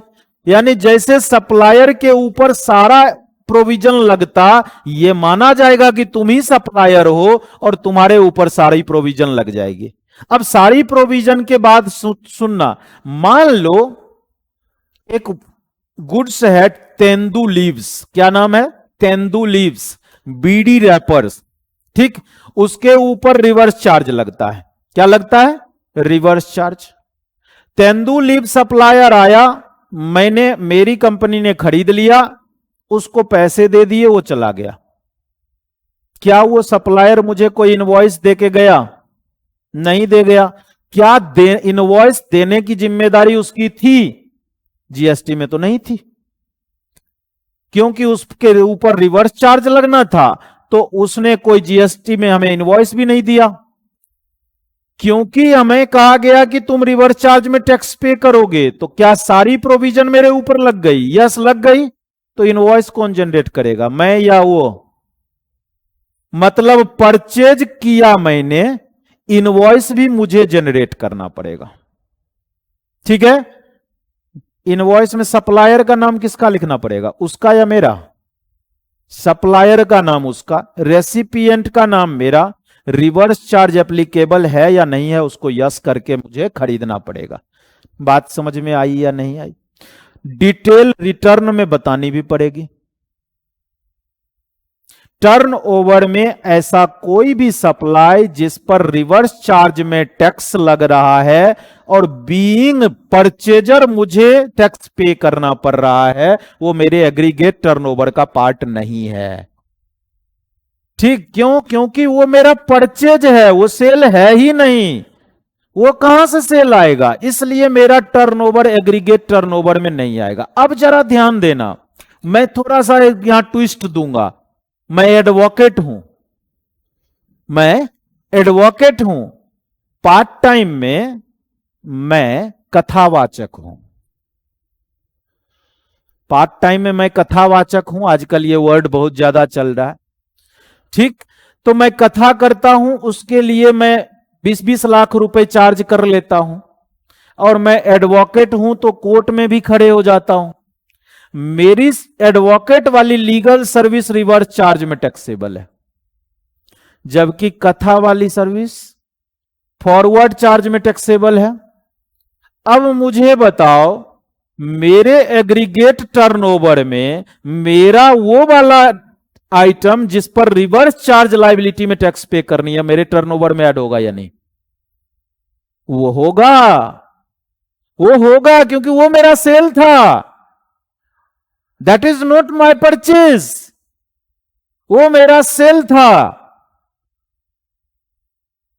मैं लीगल सर्विस प्रोवाइडर था, मैं एडवोकेट था, मैंने किसी को सर्विस दिया, उसने पैसे दिए, वो रिवर्स चार्ज में टैक्स जमा करा रहा है, तो मेरे सेल में इंक्लूड होगा ना। मैं एडवोकेट हूं, उस कंपनी के सेल में इंक्लूड होगा जिसने मुझसे सर्विस ली? नहीं होगा। उसके लिए वो परचेज ऑफ सर्विस है, मेरे लिए सेल ऑफ सर्विस था। ठीक है, टैक्स कौन दे रहा है? बिजनेसमैन। सेल किसका था? मेरा। सेल किसका था? मेरा। मेरा दो तरह का सेल था, एक टैक्सेबल सेल, एक ऐसा सेल जिस पर आरसीएम में टैक्स लगता है। तो दोनों सेल अगर ऐड करेंगे तभी तो मेरा टर्नओवर निकलेगा। लेकिन कंपनी का टर्नओवर जब निकालोगे तो ऐसे किसी भी सप्लाई को ऐड मत कर देना जिसके ऊपर रिवर्स चार्ज में टैक्स लगेगा। हां हां, दूसरा बिजनेस करो तो ऐड होगा उसका। ओके, अब आइए, ये था पहला। देखना, जो ये फर्स्ट टू सेक्शन है, यानी फर्स्ट सेक्शन है, ये फॉरवर्ड चार्ज के लिए। फर्स्ट सेक्शन किसके लिए है? फॉरवर्ड चार्ज के लिए है। 9(3) एंड 9(4) ये दो सेक्शन रिवर्स चार्ज के लिए है। ये दो सेक्शन रिवर्स चार्ज के लिए है। तो 9(3) क्या कहता है कि सेंट्रल गवर्नमेंट के पास पावर है, सेंट्रल गवर्नमेंट के पास पावर है कि वो गुड्स को नोटिफाई कर सकती है, सर्विस को नोटिफाई कर सकती है, जिसमें रिवर्स चार्ज पर टैक्स पे करना पड़ेगा। बात समझ में आ रही है? लेकिन अब दूसरा देखना, 9(4) क्या कहेगा? द गवर्नमेंट में on recommendation of council by notification specify a class of registered person. 9(3) में क्या था? 9(3) में था class of goods and service, जिस पर टैक्स लगेगा आरसीएम में। और 9(4) में क्या है? क्लास ऑफ पर्सन, यानी class of registered person who shall in respect of supply of a specified category of goods and services received from an unregistered supplier. यदि किसी क्लास ऑफ रजिस्टर्ड पर्सन ने किसी अनरजिस्टर्ड से खरीदा है तो GST reverse charge में जमा कराना पड़ेगा। ये दूसरा पार्ट आ गया। यानी 9(3) में क्या आएगा? सरकार गुड्स एंड सर्विस बताएगी जिस पर आरसीएम लगेगा। 9(4) में क्या आएगा? सरकार ऐसे पर्सन को ढूंढ के बताएगी जो रजिस्टर्ड पर्सन है, और रजिस्टर्ड पर्सन होते हुए भी उसने किससे खरीदा? अनरजिस्टर्ड से खरीदा, तो जीएसटी लगेगा। सर इसका एग्जांपल दे दो। जैसे सरकार ने एक नोटिफिकेशन निकाला, बोला यदि तुम बिल्डर हो, कौन हो? बिल्डर हो, और तुमने अनरजिस्टर्ड पर्सन से सप्लाई लिया है और तुम लोअर रेट ऑफ टैक्स का बेनिफिट लेना चाहते हो, तो ऐसे सिचुएशन में तुम्हें सारे परचेज अपने 80% परचेज कहां से करने पड़ेंगे? रजिस्टर्ड पर्सन से। टोटल परचेज का 80% कहां से करना पड़ेगा? रजिस्टर्ड पर्सन से। 20% तुम अनरजिस्टर्ड से कर सकते हो। लेकिन अगर तुमने 80 से कम किए तो बोला जितना कम करोगे ना उसका 18% जीएसटी रिवर्स चार्ज में जमा करा देना। और अगर तुमने सीमेंट अनरजिस्टर्ड पर्सन से खरीद लिया तो 28% जीएसटी रिवर्स चार्ज में जमा करा देना। कितना? 28%। यानी सरकार 9(4) में उसे नोटिफाई करती है कि यदि तुम बिल्डर हो और तुमने यदि अनरजिस्टर्ड पर्सन से खरीद लिया है तो हम तुम पर जीएसटी लगा देंगे रिवर्स चार्ज में। इसलिए तुम क्या करो? नॉर्मली रजिस्टर्ड से परचेज करो। तो सरकार यहां बताएगी class of registered person if purchase from unregistered supplier shall pay tax on reverse charge basis as recipient of such supply of goods और सर्विस। हां, नहीं होगा तो क्या करे?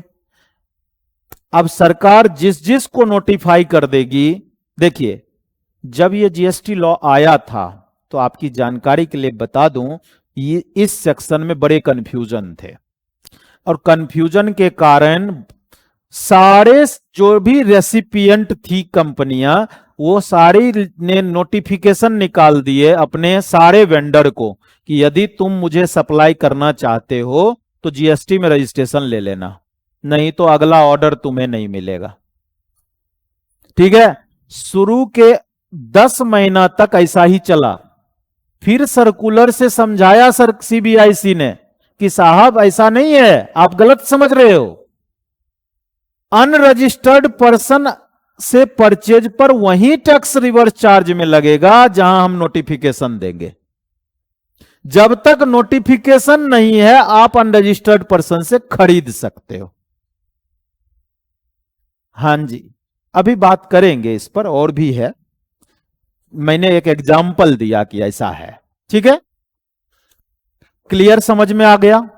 जैसे अब मैंने मान लो एक एग्जांपल और दे देता हूं कि मैं रजिस्टर्ड पर्सन हूं, यदि मैंने तेंदू लीव्स किसी अनरजिस्टर्ड पर्सन से खरीद लिया तो जीएसटी आरसीएम में लगेगा।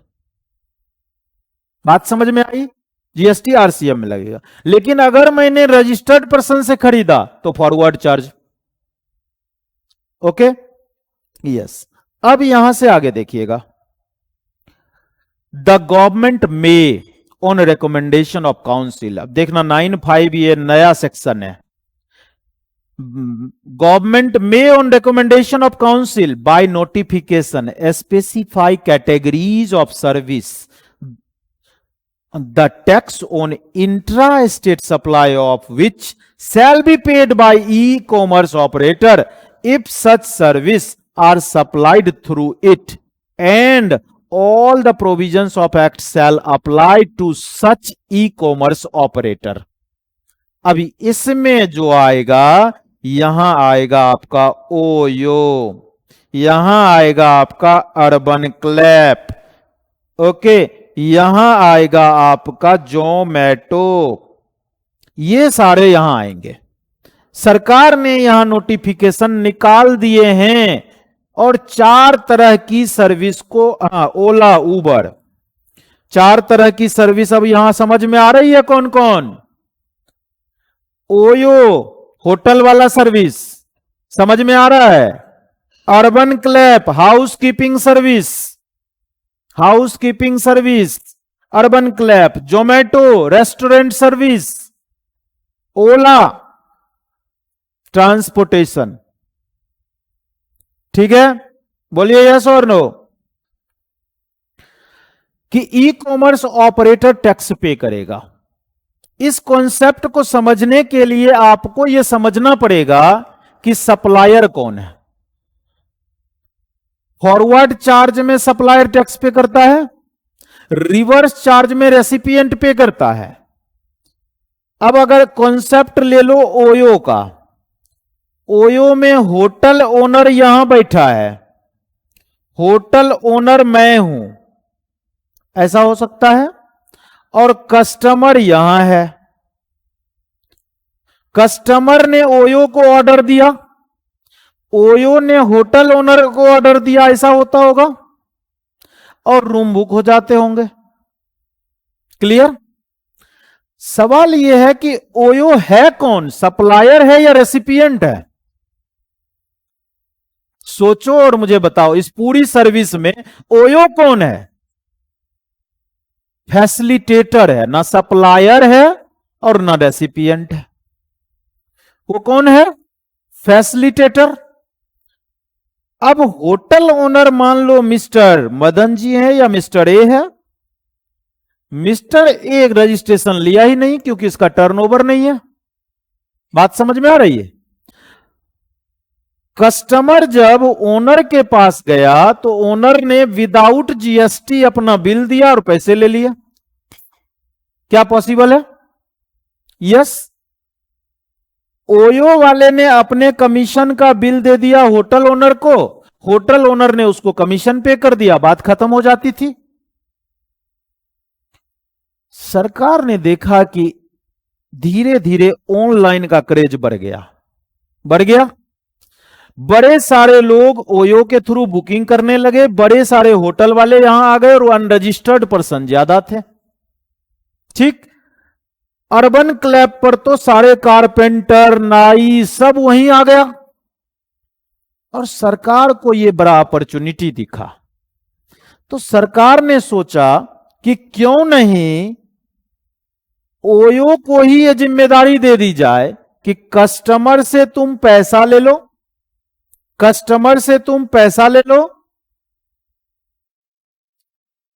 तो इस केस में ओयो से पैसा लेना जरूरी है और इजी है क्योंकि ओयो ऑर्गेनाइज्ड है, बाकी दोनों अनऑर्गेनाइज्ड है। तो इसलिए यहां पर ओयो की जिम्मेदारी देने के लिए 9(5) सेक्शन इंसर्ट किया गया। ठीक है, और 9(5) में यह कहा गया कि साहब सरकार जीएसटी काउंसिल के रिकमेंडेशन के बेसिस पर सर्विस स्पेसिफाई करेगी। क्या करेगी?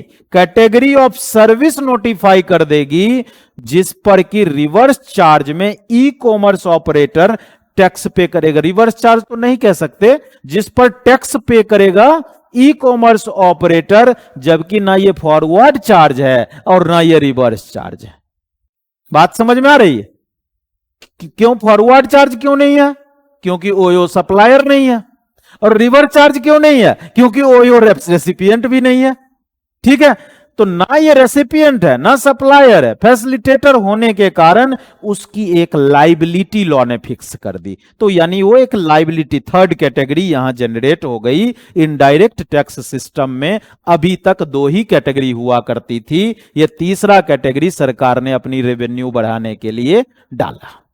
ओके, चलिए, provided that where an e-commerce operator does not have a physical presence in the taxable territory, अगर कोई ई-कॉमर्स ऑपरेटर विदेशी है, उसका कोई फिजिकल प्रेजेंस नहीं है, तो ऐसे सिनेरियो में क्या होगा? उसको taxable any person representing such ECO और any purpose in taxable territory shall be liable to pay tax. उसे क्या करना पड़ेगा?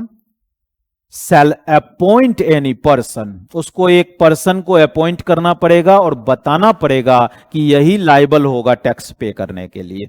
ओके, इसके बाद आइए, provided further that where e commerce operator does not have physical presence in the taxable territory and also he does not have representative in such in that territory, such e commerce operator shall appoint a person. मतलब या तो आपके representative होंगे तो ठीक, और नहीं है तो आपको अपॉइंट करना पड़ेगा।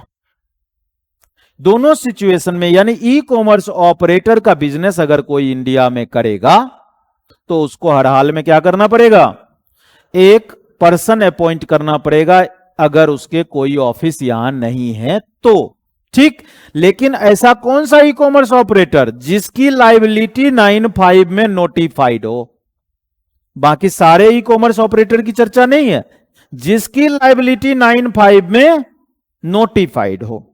ठीक, सेम बातें अगर मैं आपको बताऊं ना, तो सेक्शन 5 में सेक्शन 9 की कॉपी है। सेक्शन 5 किसका? IGST act. वहां क्या लिखा था? सेंट्रल टैक्स, यहां लिखेगा इंटीग्रेटेड टैक्स। बाकी सारी वर्डिंग्स सेम चलेगी। क्लियर है बच्चे? बोलिए यस और नो। यस, तो ऐसी स्थिति में आपको section number 5 of the IGST act में रीड करने का होमवर्क दे दूं?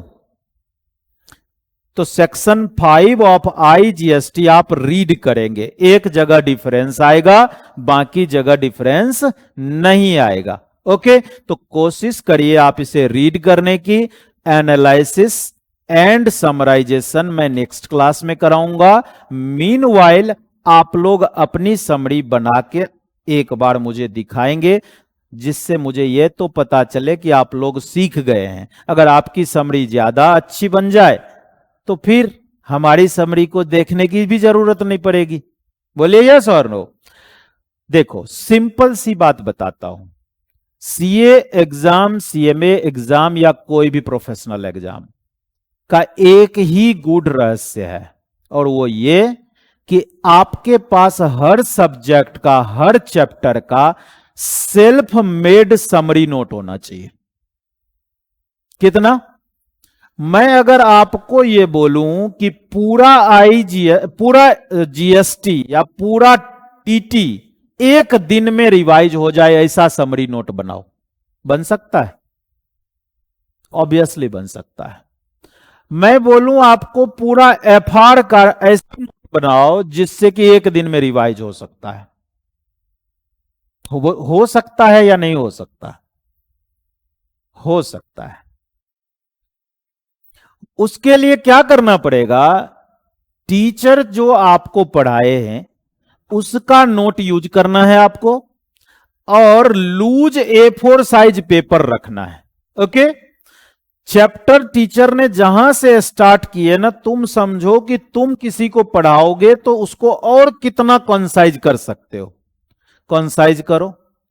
फिर क्वेश्चन की वेरिएशन आते ही टीचर ने, नॉर्मली टीचर लिखवा देते हैं क्लास में, in the given question the information is given such like that, therefore we have treated such things accordingly. बोलिए यस और नो। तो आपको ऐसी चीजों को अपने नोटिंग में लानी है। नोटिंग में छोड़ क्या रहे हो आप? Question and answer. क्या छोड़ोगे? क्वेश्चन आंसर छोड़ दोगे, बाकी पूरे टीचर की समरी नोट आप अलग से बना लोगे ढंग से, कि अगर क्वेश्चन में ऐसा दिया होगा तो हम ये ट्रीटमेंट करेंगे, क्वेश्चन में ऐसा दिया होगा तो ये ट्रीटमेंट। इस तरह से यदि आपकी समरी नोट हर पेपर की बन जाती है, मैं अभी भी कह रहा हूं सेल्फ मेड समरी, किसी और की समरी नहीं जो प्रिंटेड। आजकल एक नया कॉन्सेप्ट चला ना, मैंने चार्ट दे दिया, और चार्ट कितने बजे? ठीक, उसमें क्या लिखा है? मक्खी के तरह। ऐसा मक्खी के तरह लिखा है, अगर ऊपर से पढ़ना शुरू करो तो नीचे आते आते भूल जाओगे कि तुमने ऊपर क्या पढ़ा था। तो ऐसा चार्ट वाट से दूर रहो, कोशिश करना अपनी सेल्फ समरी ज्यादा बनाओ। मैं जितना कराता हूं उसमें भी तुमको जहां लगे कि कुछ अपनी लैंग्वेज में लिखना है, प्लीज राइट दैट, जिससे कि तुम समझ पाओ। मैं अपने समझने के अकॉर्डिंग और समझाने के अकॉर्डिंग तुम्हें बताया, लेकिन तुम्हें लगता है कि सर ने यहां एक एग्जाम्पल दिया था ओयो वाला, तो मैं यहां लिख लेता हूं ताकि मुझे याद रहे। तुम्हें ऐसा लगता है तो तुम उसे जरूर लिख लो, ठीक है।